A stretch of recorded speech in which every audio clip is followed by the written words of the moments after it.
dance. What you saying? It's your girl Missy. Today I'm doing a video on 2 cancers and still standing. It's not based on me, it's actually based on my man, but it's going to be amazing either way.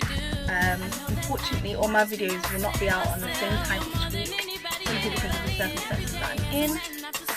But if you're new here, welcome. Make sure that you like, subscribe, comment down below.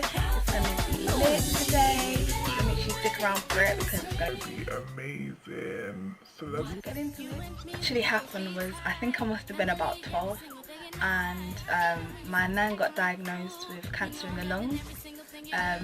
Sorry about the lighting, it just keeps changing. I don't even know what the sun's going on with, but anyway, yeah, so obviously she had cancer in the lungs. She does usually smoke, so obviously that was the main reason for the cancer.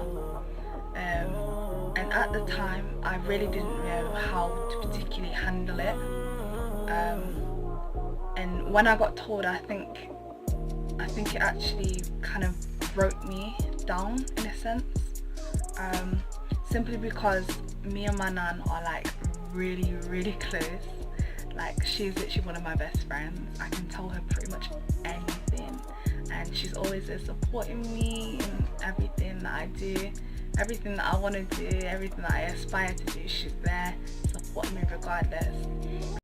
And so obviously to hear that she had cancer, that just messed me up seriously. And honestly, at the same time I did blame God, and honestly that was probably the worst mistake that I made. But you know what, at the time I was like, God, like how could you do this? How could you let such a nice woman like get cancer?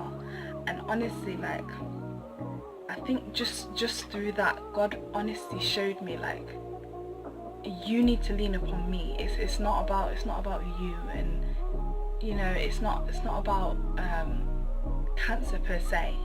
It's about learning to trust in God regardless of the situation, and honestly realizing that God is in control no matter what happens. And so with that, I started like talking to people and, you know, letting them know of my feelings and stuff. And honestly, through talking and sharing that kind of testimony, whilst I was going through it, was really helpful to me. Honestly, it was. And so after like a year of going in and out of hospital with her, the doctors like checked over her again, and there was like, she doesn't have cancer anymore. And I was like, what? Like, hey, like, no way. And so obviously God had done a miracle, but honestly my church were like praying and they were contending, and it was amazing. So, you know, God can do pretty much anything that he desires to do, and we just have to lean upon his word and just lean upon what he promised us. And you know what, that really did show me. Now we ain't with the gang, but we cool.